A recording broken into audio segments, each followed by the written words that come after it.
Okay, so let's start talking about, again, this sort of relates because this is still sort of review, and the first part of this is correlation regression. We're talking about simple regression. Then we're going to move to multiple regression, which will then become some new stuff. But I may talk about some things in here that are new-ish, different. But I said this already. Both are generally used to relate to continuous variables. That's why I say generally. So when we think about it, like the stereotype, the prototypic regression, we're talking about rise over run, and we're doing means, or not means, slopes and intercepts. We're usually thinking about two continuous things, right? And that's sort of what we sort of get in our brains.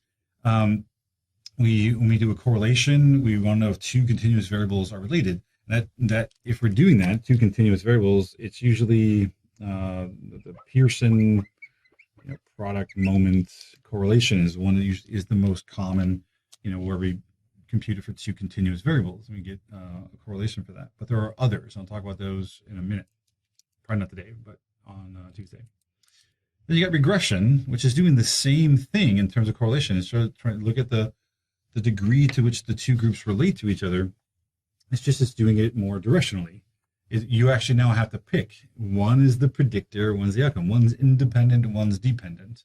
And you'll notice that if you switch the order, if I treat the two variables, if I treat one as X and one as Y and then flip it, you'll actually get different slopes, different intercepts, because the conversion is different, right? You can converting one to the other is not necessarily the same as converting the other way around. So you get different coefficients.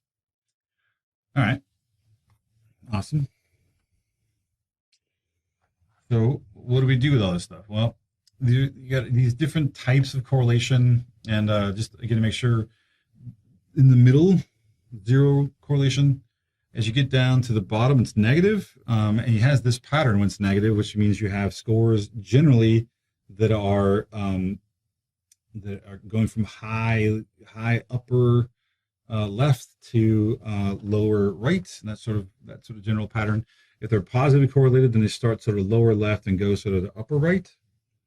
And you can see these are like perfect. These are close to 1. They line up exactly on the line. Where here's a 0.5 where there's a general pattern, but it's not perfectly lined up. So hopefully this stuff should be super old news, right? But one thing people do get so confused about is like if they'll see a negative 0.5 and somehow think that that's less than or less correlated than a positive 0.5 when the actual number tells you the strength. So whether it's 0.5 here or 0.5 there, it's the same strength. The relationship is the same. It's just the order's changed. So here, as you go up in X, you go down in Y, right? So there's an inverse relationship. The more X you have, the less Y you have. Right? So the more you drink, the lower your grades are, right? And by drink, I mean alcohol, obviously, not just any liquids. That'd be weird. But so I always think about the volume of music and people's taste in music.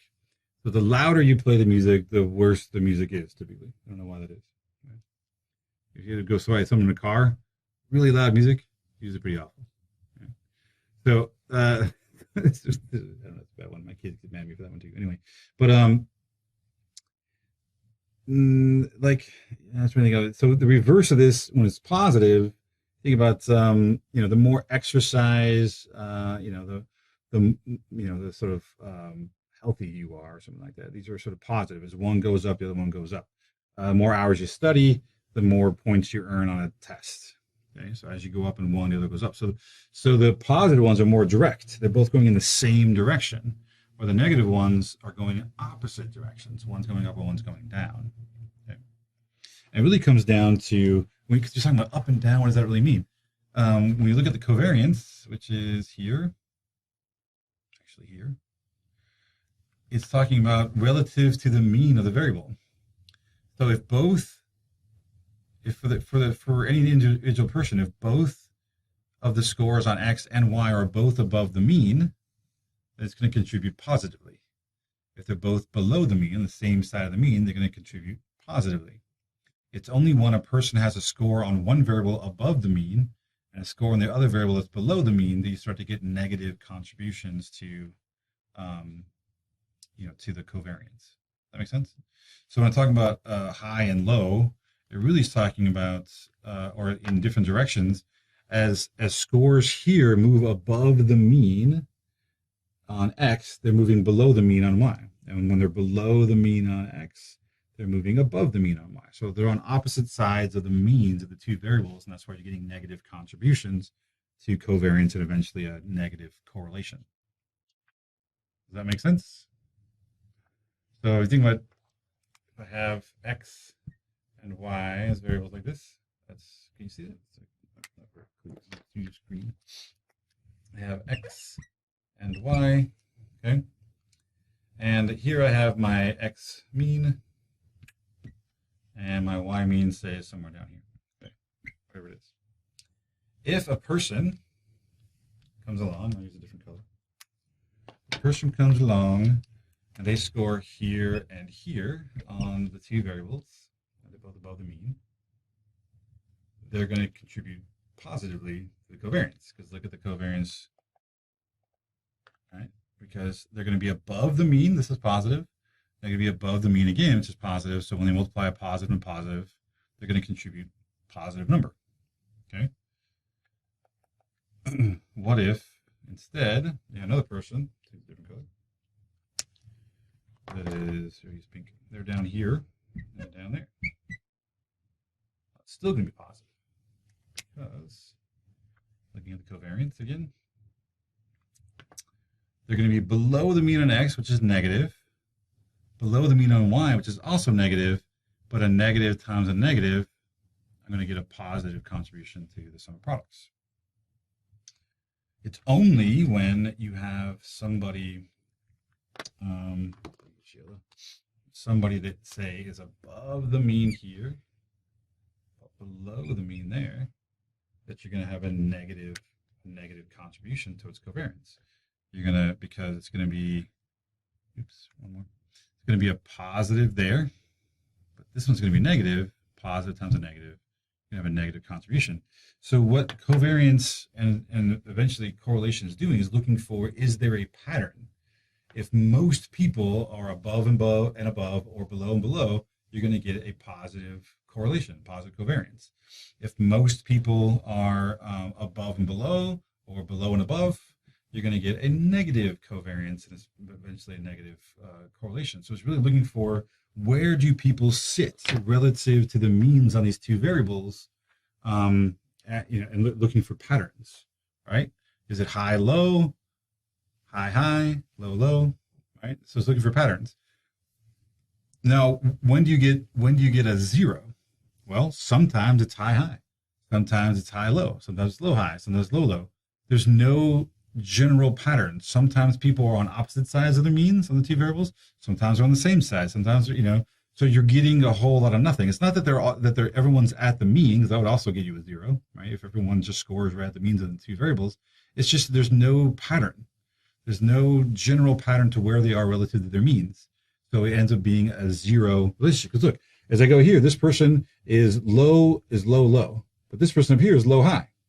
This person's low, high. This person's sort of medium and low. This person's sort of medium and high, right? So you're getting like no pattern. You're getting this sort of just almost like mixed like a box, right? They're just all over the place. So what covariance correlation is really doing, looking for patterns of where scores are relative to their means. All right. Let's see what I got here. This stuff I already said. So let me set this to you. Once we sort of are able to sort of look at those general relationships, the ups and downs of those things, we can figure out a covariance between the two variables, but they're very hard to interpret. So what the heck is a covariance? We hardly ever even talk about covariance until we get to some later things, more advanced analyses, because we typically just stick talking about correlation because it's standardized, it's easy to interpret. Covariances are not. They're in whatever metric the variables were measured in, so we tend to then standardize them.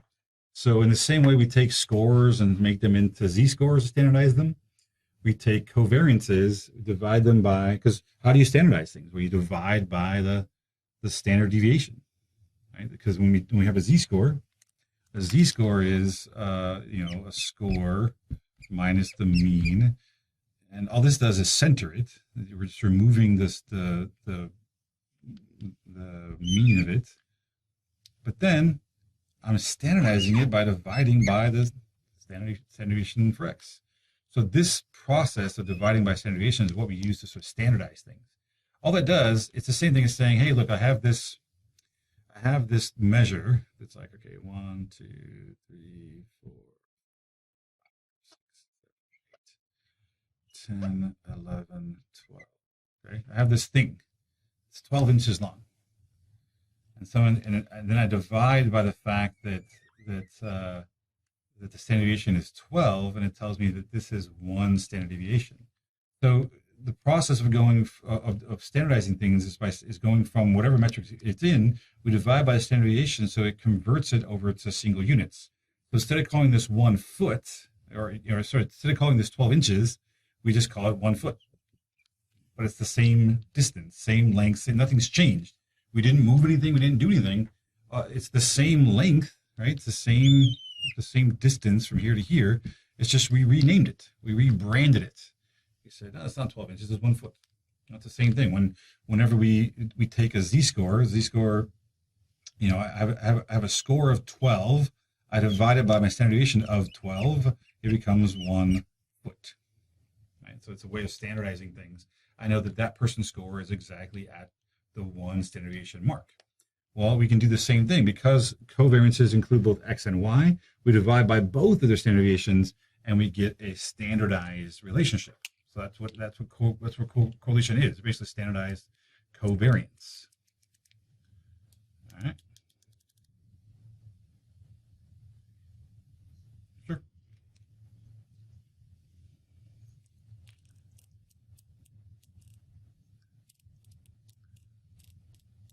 It gives you, what's PRE?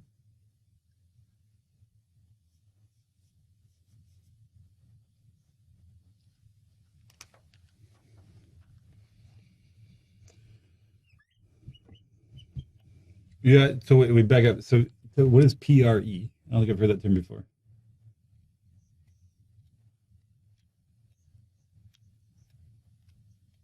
Oh, okay. So there's two parts to that. We're going to talk about this more later, but there's 2 parts to this question. One, R squared gives you, it's called the coefficient of determination. It's a very fancy term. It's how much variability in one of the variables that can be determined by the other. It's basically a way of saying what percentage of variance do they share. Okay, so whatever this is how much they relate. So as we go forward, and this is sort of jumping much further, when you're looking at the R squared, if I take R squared times the total variability, so this would be like S squared total, the total variability for the sample, that will give you your actually not variance, sorry. It's times the sum of squares, sorry. If I take this proportion times the sum of squares total, it'll give me the sum of squares for regression, or the sum of squares for between groups, if we get to know later on. Because this is the proportion that the predictor relates to the outcome. This is the total variability in the outcome. So when I multiply, this is now the proportion of the 2 that relate. So when you said PRE, it's that you're talking about the sum of squares predictor, or sum of squares predicted, sum of squares regression. They're all the sort of same thing. So this sum of squares regression is the portion. It also works the same way too, that I can take my sum of squares regression, divide that by my sum of squares total. It'll give me R squared, except we don't call it R squared. We call it eta squared. Same thing for the most part.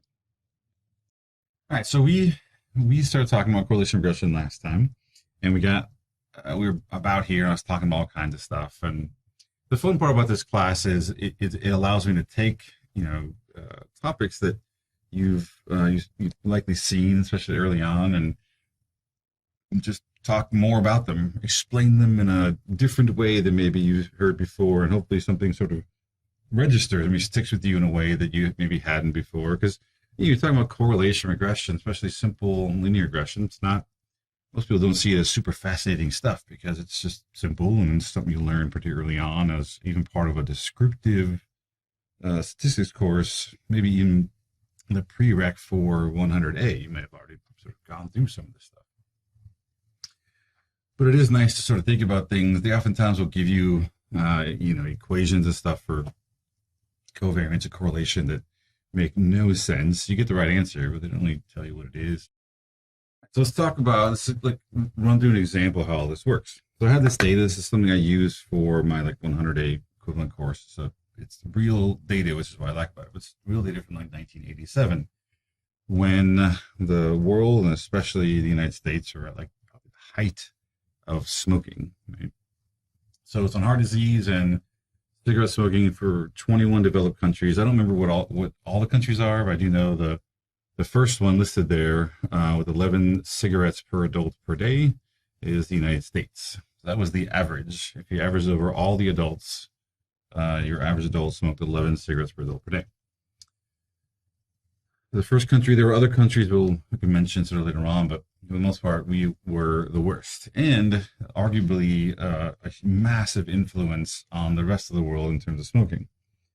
Because of Hollywood and stuff, all the movies being transferred, especially like these sort of cowboy or tough guy movies, everyone's smoking in them. That sort of led to a lot of other countries sort of adopting the practice, and sort of horrific to think about the U.S. being a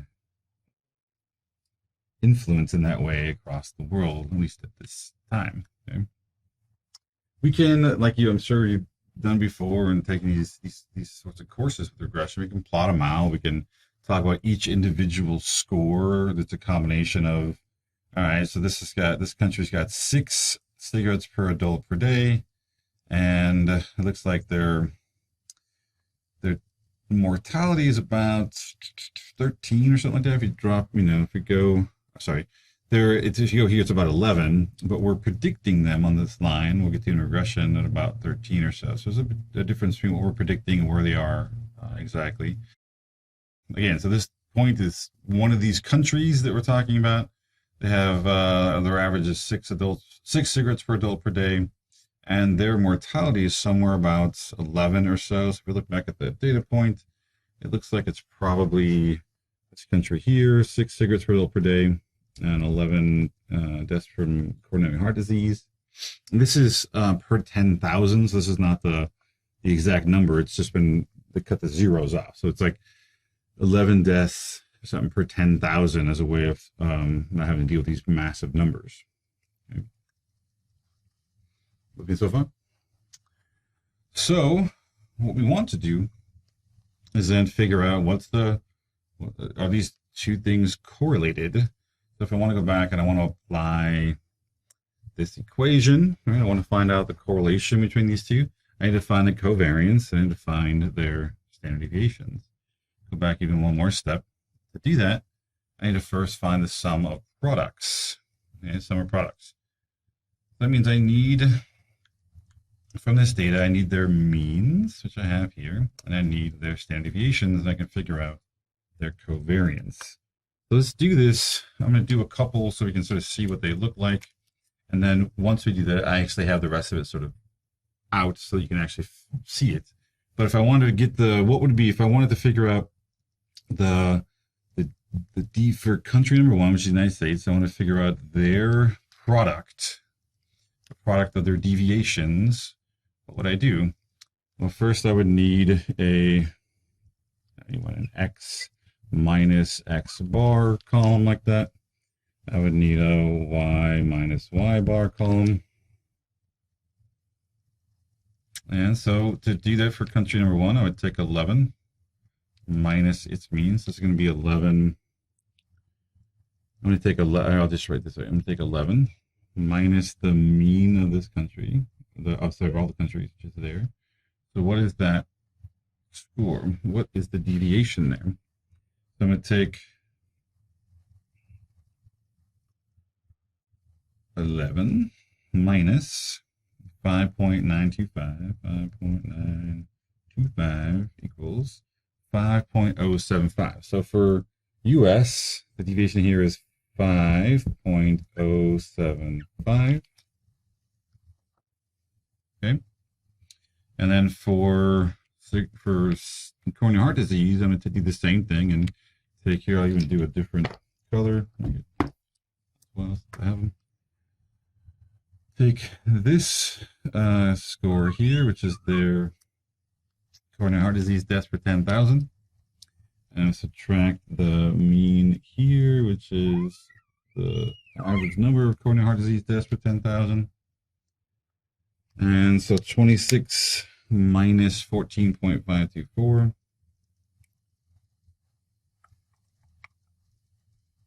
6 minus 14.524 equals 11.476. This is 11.476. Okay. Now what? Well, we need the product. So for country number one, we're going to need to take their x minus x bar times y minus y bar, like that. I'm going to take 5.075. 5.075 times, yeah. It's not, all right, maybe it's something got funky with my thing. So 11 minus 5.9, oh, I know why. I wrote a little dyslexia or something. I wrote minus 925 instead of 952. Okay, so let's back up. Good, I'm glad you caught that before we got too far along. So this is not this. It is 5.048. 5.048. Okay. So let's try that again. Let's multiply them. 5.048 times 11.476 equals 57.931. Let's verify that. I'm glad you're watching, so you can tell me when I do things wrong here. 57.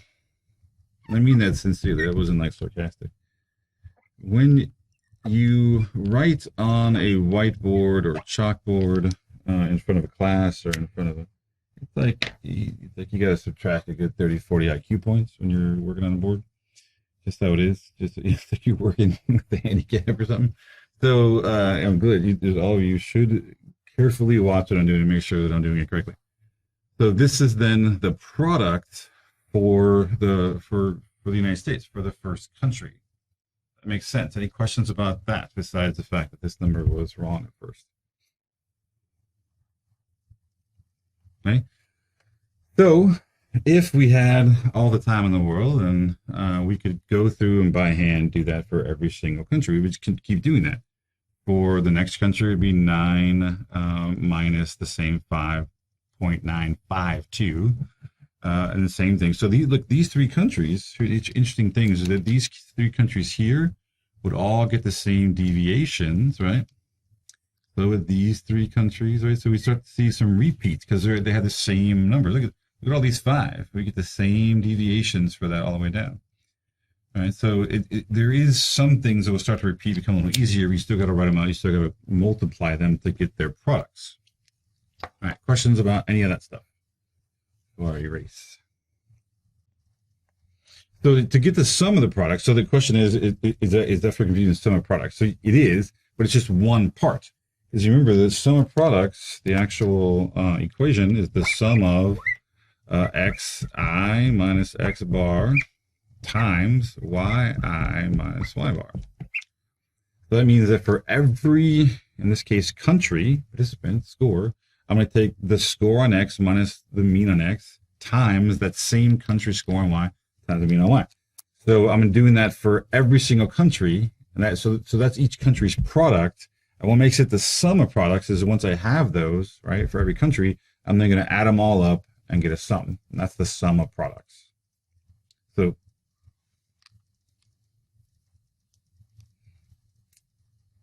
Exactly right. So what we just did for the first country, United States, we're going to do that 20 more times, right? But instead of doing it by hand and it get messy, it's like, I think of this like, it's like those baking shows.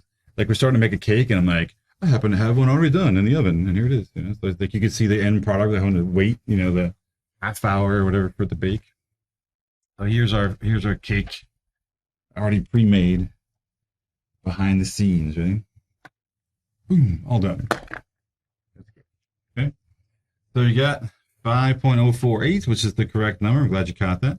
Got the 11.476 we just did, and we got that 57.927. So we did that first one. And notice, repeats, 3.048 all the way down, 2.048, a couple of 0.048s. You got these, a whole bunch of negative 0.952s, right? So all these sort of repeats are because you have countries with similar consumption, cigarette consumption. Okay. And then over here, you got here are all the Y's.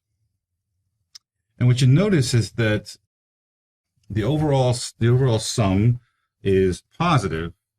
So we're getting a trend where when the scores that are above the mean in cigarette consumption tend to go, with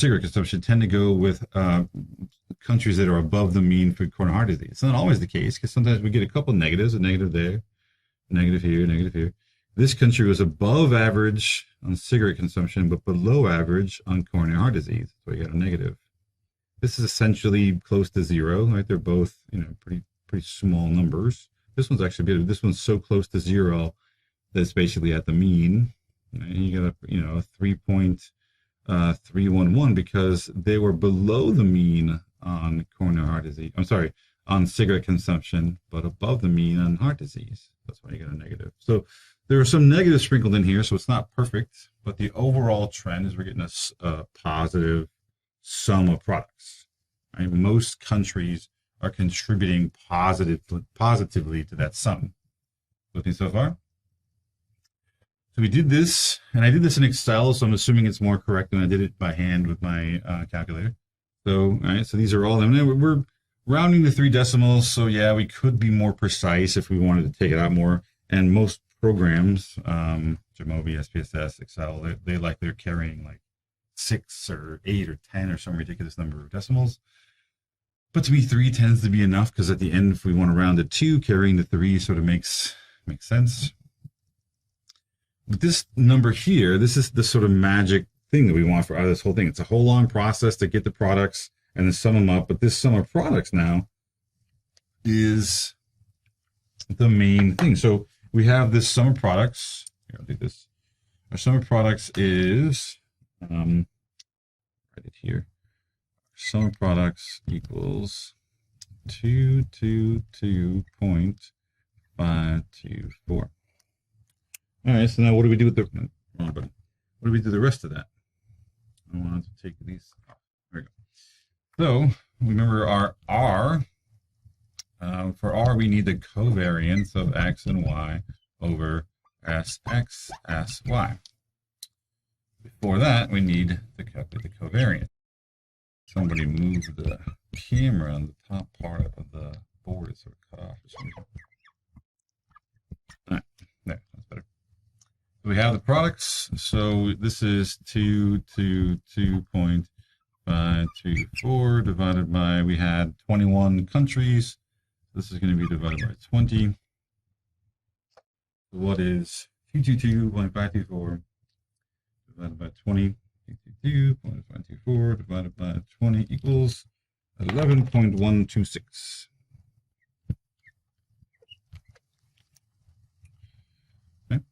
Now, this is the covariance. This tells us something, you know, what can we get from this number? If we know this is the covariance between smoking and heart disease across these countries, it tells us we do know what's positive, but in terms of how significant it is, we really have no clue. It's really hard to know. That's one of the issues with using covariance, is that because it's in its own units, they're really hard to interpret. Is that a large covariance? Is it small? All we know is the sign. So we know that they're, in general, it's not zero. It's, you know, it's close to, you know, it's not zero, but whether or not 11, it's like 11 deaths per cigarette, 11 cigarettes per death. But it's like, how do you really interpret the number? So we tend to want to standardize it by converting it over to a correlation. So for this, we're going to take that same number, at 11.126, and now I need the standard deviations, which are on here. So 2.334, 2.334, multiply that by 6.690. Okay. So those are the two standard deviations from X and from Y. So take that 11.126 divided by the product of 2.334 times 6.69 equals, I guess the correlation is 0.713. It's like 7125445, whatever. It's close to 0.713. All right, you with me so far? So now what do we know about this? This correlation, what does 0.713 tell us?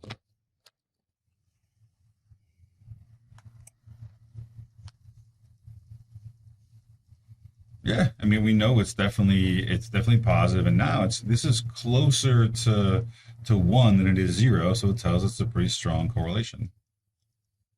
So that's how we solve for correlation. We figured that, figure all this stuff out. So let's remember too, because we're going to come back to it in just a little bit, but the covariance here is between X and Y is at 11.126. It's going to come back to it later, and then the S of X is 2.334. Let's see if that actually doesn't get in the way of everything as we go through. Ask questions about correlation. All right, solve covariance, which tells us in a unstandardized way how much these variables are related. We tend to standardize them so that we can really make a judgment about how large this really is. All right.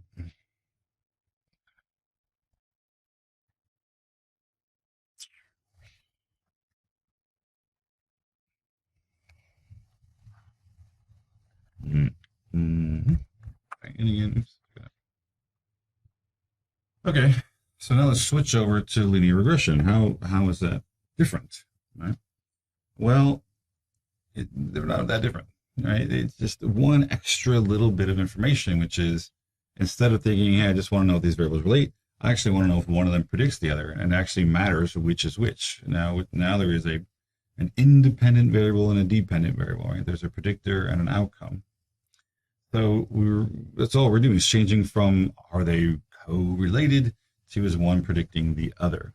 But so far, the reason why it's called simple linear regressions, because simple just means it's one predictor. And we'll get to multiple regressions sort of in the next lecture, chapter topic. All right, so this is stuff hopefully you've all, really familiar with. We're going to have, what are the parts? So we have a y, which is whatever variable that we're going to predict. That's the thing that we're calling y. That's the dependent variable. Why is it dependent? Because it is dependent on the independent variable. The independent variable is thought to be independent because nothing else is predicting it. It's not being influenced by anything else. It's able to do its own thing and predict the outcome. So we tend to have y, which is our actual scores, the thing we're trying to predict. And then this y with a little hat on it is our predicted y. So once we put things into an equation, we actually then can predict the scores.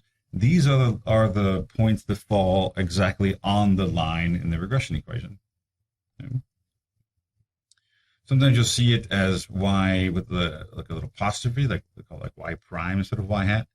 And as most of that's sort of laziness, because this you have to get a special character to sort of do this. This one you can just add a thing without having to go through symbols or whatever.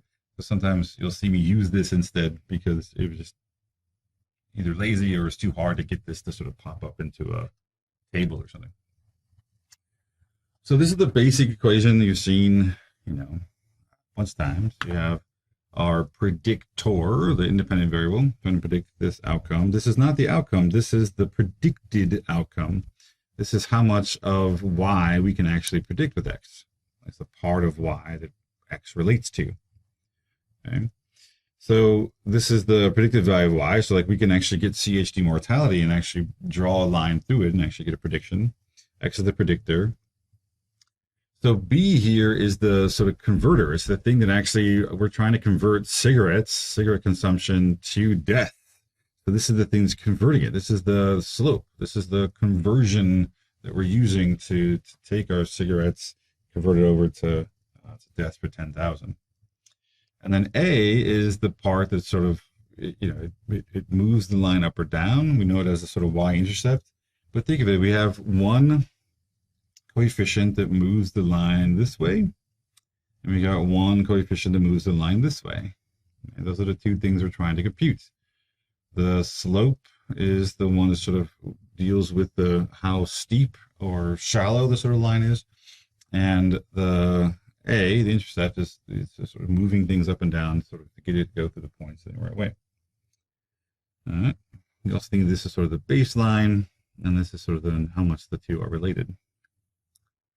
We can get the slope pretty easily. There's lots and lots of equations for slope, but one of the things we can do is, if we have the covariance, we can take and divide the covariance. Instead of dividing it by the product of the two standard deviations, we can divide it by the variance instead. So if I wanted the correlation here, I can figure that out by taking, the correlation, the slope. I can take it by and use the covariance, which we already have at 11.124. I can divide that by, I have my standard deviation for x, which is here, this number there, and I can square it, 2.334, and I'm going to square that to turn it back into its variance. That'll give me then the slope. All right, so let's try that.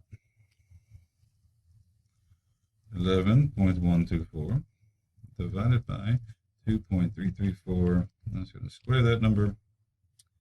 And I get that this is 2.042. 2.042. Okay. And it also says here, there's an or that says, well, I can also get, if I know the correlation, I can simply use the correlation to do that too. So let's try that. I can find the slope by taking the correlation, which we found was 0.713. I can multiply that by the standard deviation of y, which I didn't pull over, I should have. The deviation of y is 6.69. 6.69 divided by the standard deviation of y of x, which is 2.334. So that is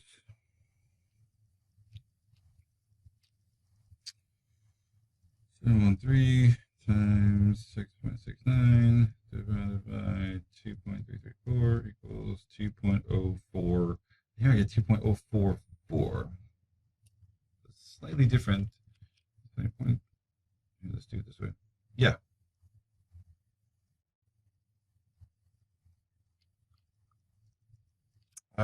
Thank you. Thank you. 1, 2, 6. All right, so let's try that again. 11.126 divided by 2.334. Weird. I shouldn't change things a whole lot, but 2.04238, whatever. It changes it very little actually. 2.0 I still get 2.042 here. 6.69 divided by 2.334. Oops. 6.69 divided by 2.334 equals whatever that is times 0.713. I get 2.044. I actually get a different number. I think it's just a rounding thing. So I'm going to go back to, did I copy down the correlation correctly? I think I did, right? It's not in here. I wrote it down.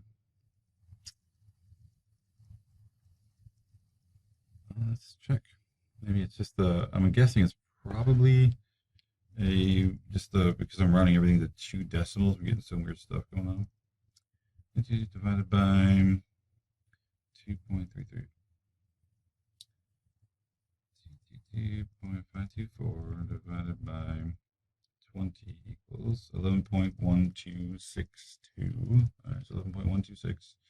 11.126 then divided by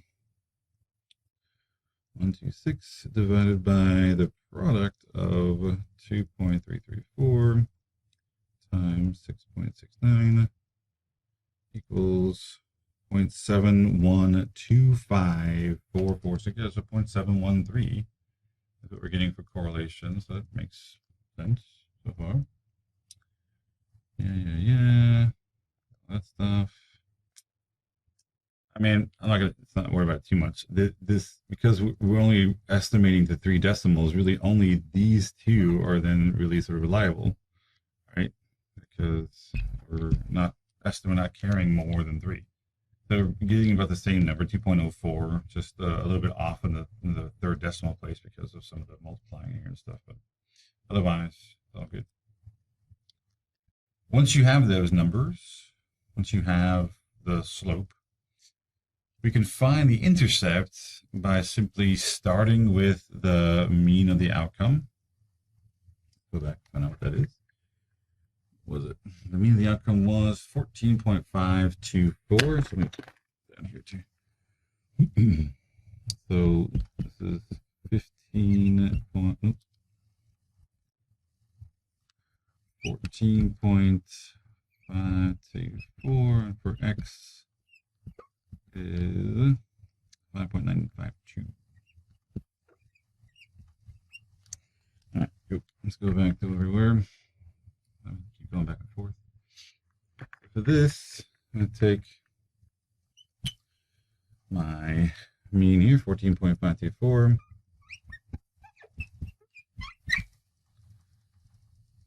And I'm going to subtract out the slope, which we just found, which we know is 2.0. Let's keep it 2.04. I guess we'll go with the first one because those are at least 0.42 times this mean, 5.952.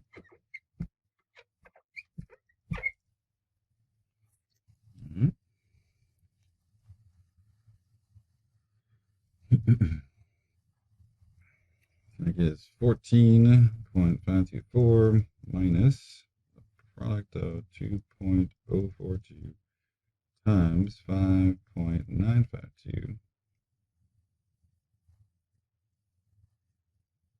So I get this is 2.370. There's no like 2.37001. 2.370.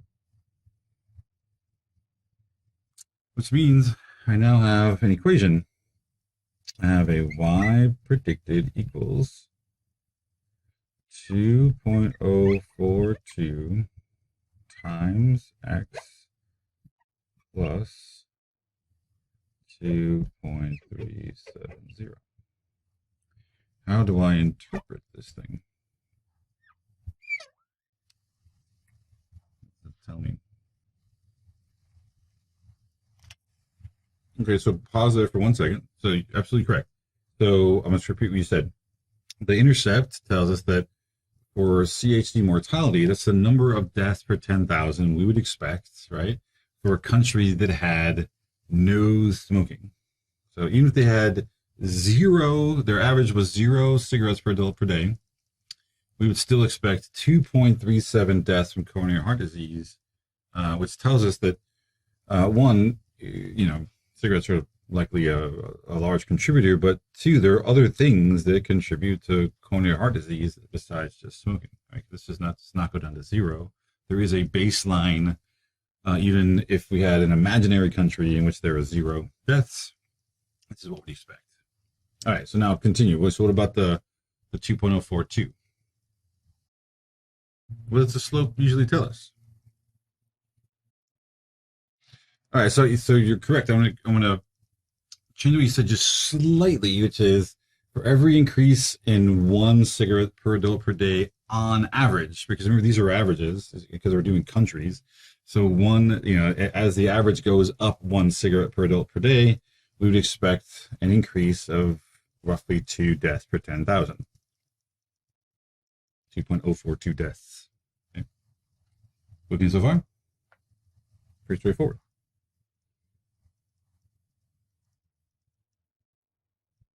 This should seem like old news. You've done this a million times, or at least not a million, but maybe you've done it before. It's been a while. It should still hopefully make sense. Questions about this before I start erasing?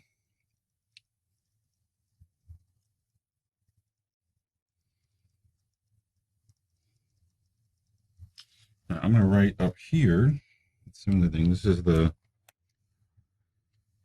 y predicted equals 2.042 times x plus 2.370.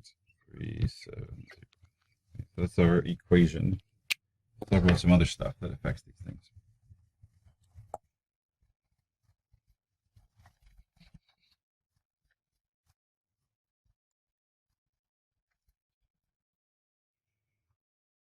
So one of the questions you might have, or maybe having now, is that even a good prediction? Doing a good job? A couple different ways we can think about that. One of which we're gonna talk more about in the lab, which is, are they significant? And yes, there are ways of computing like significance levels or critical values for slopes and for correlation stuff. I'm not going to spend much time doing that. Just let the computer will tell us if it's significant or not. It'll compute the probability for us.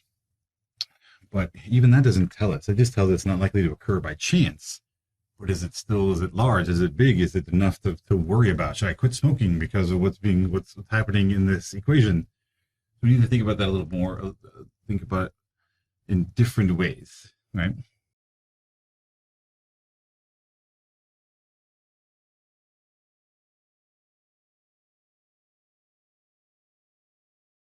Here instead. Anyway, so what we're getting at is this equation good? Are we doing a good job? So second, once we know the relationship, we can actually make predictions. So here's our 2.042 times x, our 2.370. Let's say there are no countries where there's a 10, right? We go from 9 to 11. So what if I had a fictitious country that came along, I could essentially take a guess at what that country might look like and predict. This is sort of what happens with things like your GPA and SAT scores and those things. They're trying to predict how successful you will be with a combination of markers when they don't know how successful you're going to be. They're trying to make predictions based on other people who had similar markers and either were or were not successful. So they're trying to do the same kind of thing that this is doing, which is let's plug in, someone who comes along, we don't know their outcome yet, and actually predict. So if a country had 10 cigarettes per adult per day, we would guess there would probably be somewhere in the 22.79, roughly 23 people per 10,000 would die of coronary heart disease, right? So we can actually do that. But it's sort of not really that interesting. I mean, you can do it, but you have to establish first the prediction actually works and then makes sense. So one of the things we want to do is to actually test the predictions of countries we already have.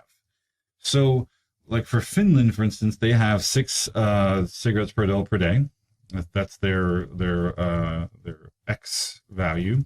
We can plug it in and figure out that we predict about 14.622 deaths per 10,000, but they actually have 23 deaths. So their actual number of deaths was 23, but we predicted them to be at 14.622 by simply plugging in their number, their 6, in for this X. We figured out they would have roughly 15. So yeah, so here's Finland. They have 6 cigarettes per adult per day, plus, and they have a lot. They're one of the higher countries in terms of death, but we predicted them way down here at about 15. So this difference, that's called a residual. So leftover. It's how much we're off in terms of our prediction. Oops, back up. Okay, so they have 23. We guessed 14.622, not guessed, but we predicted using the correlation regression.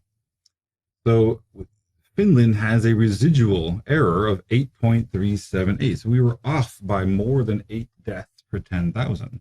Seems rather large, especially if you're one of those 8 people. Okay. We can think about this on a per country basis, right? But more realistically, we can think about it over the whole set of data.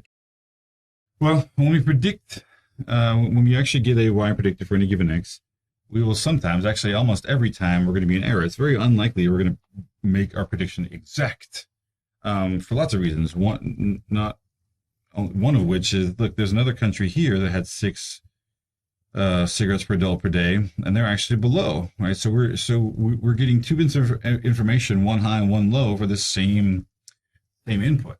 So oftentimes we're having to sort of split the difference. So this is the residual. We can get one of those for every single country. We want the residual to be small as possible. We actually want our regression. One way to judge if your regression equation is doing a good job is to try to minimize your errors. Try to make the errors as small as possible. Let's try to find a line that actually makes that possible. The problem is there is almost an infinite number of lines that could work, because here we have the line going this way, but pretty much any line that I can stick in here would probably do about as good a job of trying to minimize the differences between the line and all these points. So how do we know? How do we pick which one it is? Oftentimes when we think about regression, it's oftentimes thought of as a minimum residual approach. We're trying to minimize residuals. We're trying to find a line that has the smallest residuals. But again, because any line works, how do we know? Well, we're going to try to minimize those errors of estimate. We're going to do that by, again, if you think about this in terms of the mean, if I take, the sum of x minus x bar, it's going to come out to be close to 0 every time, because there's about roughly half the scores are above x, above the mean on x, the other half are below. So when you sum them up, you're going to get you're going to get 0. The same thing works here, that roughly, if you look at the line, half the dots are above, half are below. So you're going to get about as many negatives as positives. So you're going to get roughly 0. So how do we fix it with the mean, with the variance? I mean, when we try to do variance or standard deviation, we had the same issue. We got rid of them by squaring them. So we're going to do the same thing. We're going to, instead of looking at the residuals just by themselves, we're not going to minimize the errors. We're going to minimize the squared errors, the squared residuals. So the line that goes through the points the best in terms of our linear regression is the line that has the minimum sum of squared residuals.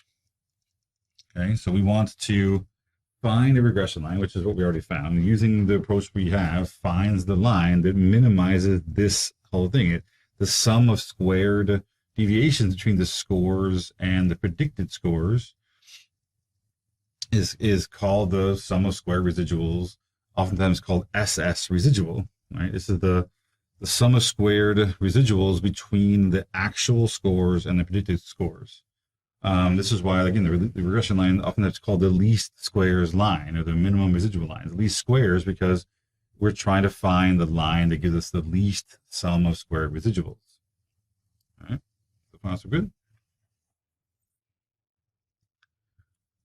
We can use this as a measure of quality, like how good the prediction is doing. We can actually take that sum of square residuals, just like we have with variance or standard deviation. We can take those deviations, those residuals, square them, and I can divide by a standard. I can divide by degrees of freedom to actually get a residual variance. Right? Now, why am I subtracting n minus 2 here instead of n minus 1?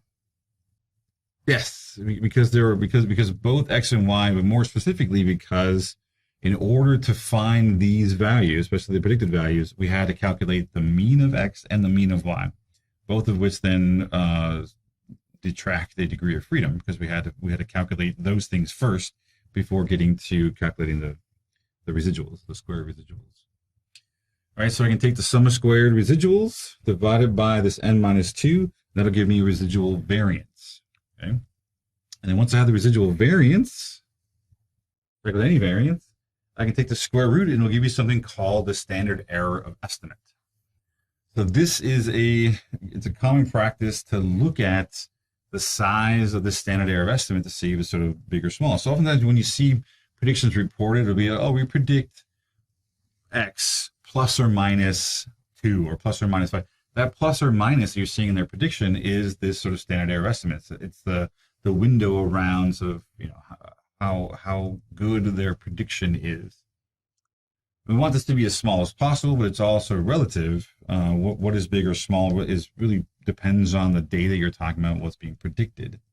But this does gives us a measure of the sort of how good or bad an estimate actually is. Let's look at that.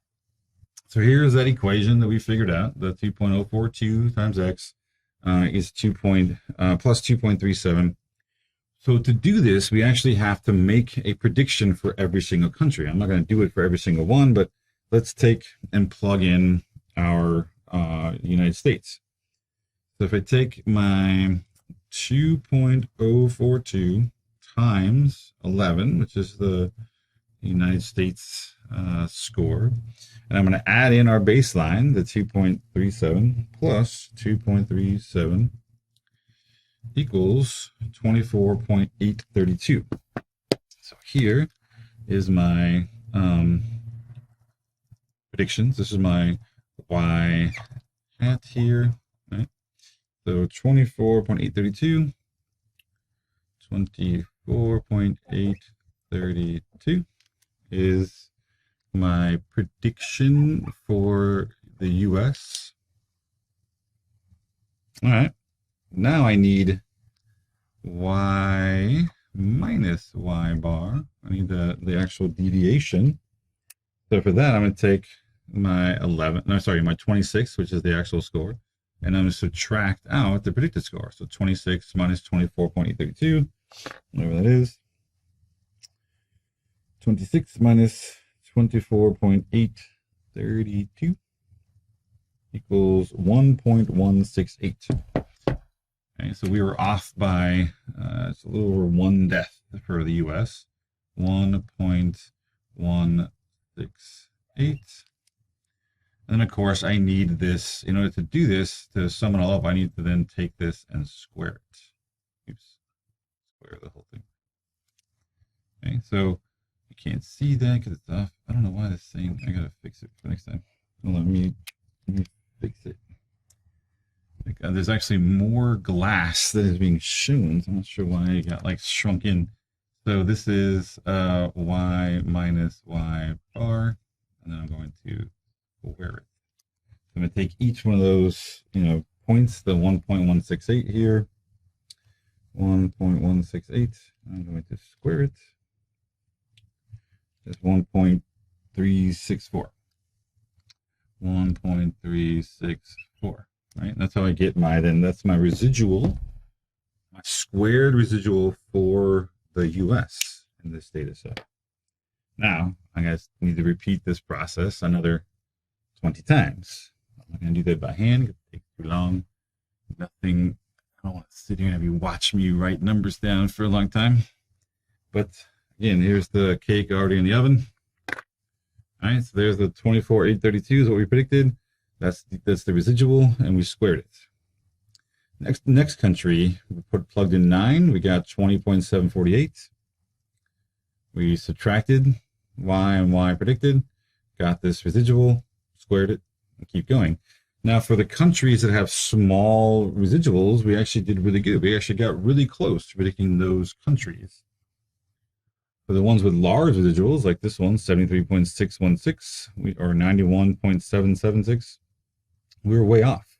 Okay? So there's certain countries that did pretty good, other ones that did poor wrong. But if you look at this, the sum of all the square residuals is 440.757. Okay, so 440.757. 440.757. That is the sum of squared residuals.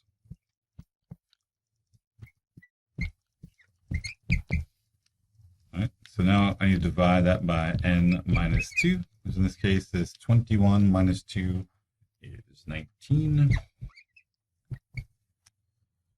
This is my residual variance.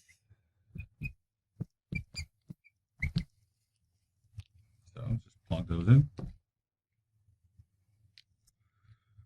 440.757 divided by 19 equals 23.197. Okay. And then if I want the standard error estimate, I take the square roots of this whole thing. Sum of y minus y predicted squared over n minus 2. So that's the square root of 23.197.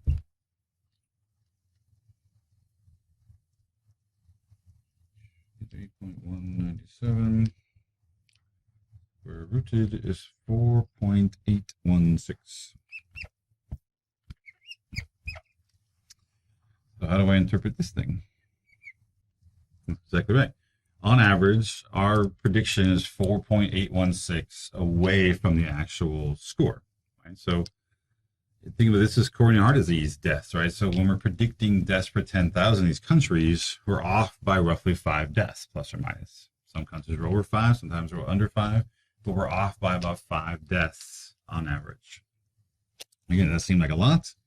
Depends. You're talking about 10,000 people, so in the grand scheme of things, it seems like, oh, 5 being off by 5 people doesn't seem like a whole lot. It seems like we're doing pretty good for, the number of people per 10,000. But at the same time, it still is 5 people. Like, you know what I mean? I don't know. It's sort of hard to guess in terms of is this a huge amount or not. But it does. If you had another variable, for instance, that could predict coronary heart disease deaths with a smaller number, like it was only like 2 or 1, then that means that's a better predictor. They're actually able to minimize the residuals even further relative to cigarette smoking. Okay? So the goal is to try to make this as small as possible. Now, as we get into the next topic, which is multiple regression, sometimes the reason why we add in other predictors is to try to bring this number down. Can we bring in other predictors in addition to cigarette smoking to actually make our prediction of coronary heart disease deaths closer or smaller, our residuals smaller? If you can, then it's worth putting those other variables in there. Questions about this? About standard error of estimates, residual variance, all this stuff. I'm making a point of some of these things that you may be like, why am I talking about this particular topic relative to others? Because when we come back, we're gonna tie this together to ANOVA later, where our SS, like our residual variance, this thing, is really the same thing as we talk about like the within groups variance in ANOVA. Those two things are the same. You got to assume a couple things, and these two things are going to be exactly the same number. We sort of treat them the same. All right, this is something that one of you asked me earlier on about the coefficient of determination that we take R and square it. So even though this is really a correlation thing, it oftentimes gets reported along with regression. And we saw that, and we'll see it today in lab, that when you ask for regression, you oftentimes will get this model summary that'll give you the correlation and the correlation squared, because the coefficient of determination is an estimate of the amount of overlapping variance between the predictor and the outcome. Another way of saying that is, how much does the predictor predict? What percentage of variance in the outcome does the predictor actually predict? In our case, because our correlation is 0.713, we square it, we know that our predictor is able to predict roughly 51% of the outcome variance. So cigarette consumption, cigarette smoking in these countries accounts for about 51% of the deaths from coronary heart disease per 10,000 people. That seems like quite a lot. Actually, 50% is a large number, okay? And then the opposite of the coefficient of determination is this thing called the coefficient of alienation, which tells you how much they're not related. It's simply just 1 minus the coefficient of determination. Another way to think about this, and this is interesting, okay? I want you to pay, we're going to take a break in just a second. I want you to pay close attention in just 1 sec. This is interesting. We have the residual, we have the variance of y. That's just the variance of the outcome variable, okay? If I don't have any predictors, so if I have no x's, no x, right? This and this are the same thing, are y minus y predicted is the same. Variance of y and the variance of residual are the same. Y. What is variance? Variance is the sum of y minus y bar squared, right, over n minus 1. That's what variance is. That's how we calculate variance. If I have no x, again, remember this is the no x scenario, how do we compute this? Y minus y predicted equals sum of yi minus. So if I have no x's, 0 x's, no predictor of any kind, what am I going to predict for y? What's going to be my predicted value for y for the participants in a regression, or they're in a data set? What am I going to predict? Well, the only thing I have to predict, what do I know? The only thing I know about the participants is that, okay, they're participants, they're in this data set, but the only thing I really know, the only thing I can predict is the mean of y. I'm going to predict that everyone's supposed to be at the mean. That's all I really can predict. So y predicted here and y bar are the exact same thing because I have no x's. I have no other information. I have nothing else better to predict my y with than just the mean of y. So that's why if you have no x's, these two things are the same thing. The variance in y and the error variance, the residual variance for y, end up being the exact same thing because I'm going to predict that everyone's at the mean. That's my best prediction I could make. This now makes it everything. We're going to predict everybody is at the mean for y, and therefore the differences are all really just square residuals. Same way. I'm going to divide that by n minus 1. I'm going to get a residual variance. Here I'm going to get, because remember, there's no x here. That's why it's n minus 1, because we have no x's, right? So they're all going to be the same.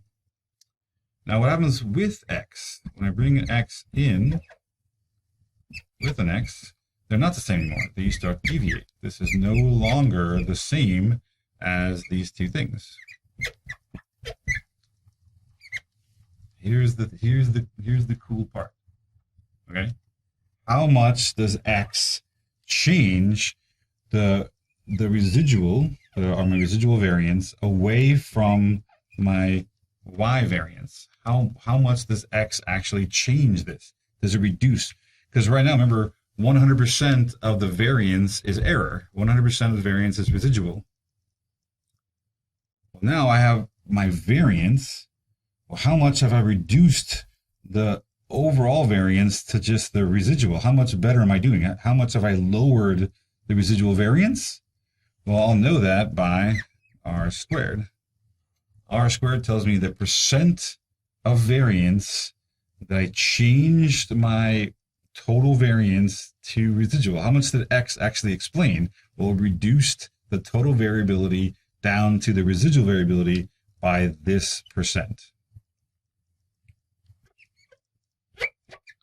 So one way to think about r squared is the percentage in which x actually lowered the residual variance from the total variance down to residual. It's actually the percentage in which it actually lowered the residual variance. Lowering residual variance is good. Less residual variance means we're actually doing a better job predicting. X actually introduced some predicted values of y that were closer to the real values than just using the mean. And so r squared is not just, oh, it's a percent of overlap. Well, it is a percent of overlap.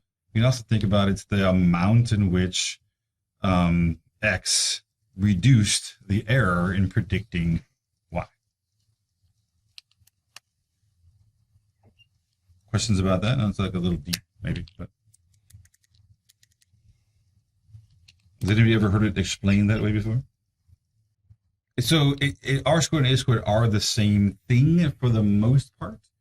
They get a little bit more, A squared gets a little bit more complicated later on, but for just a single predictor and stuff like that, R squared and A squared are exactly the same thing.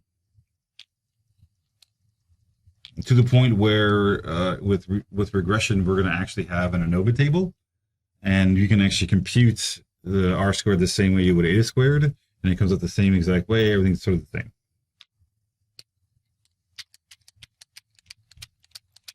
No other reactions. I just dropped this huge, like, awesome bomb on you, and everyone's just like, hey, whatever.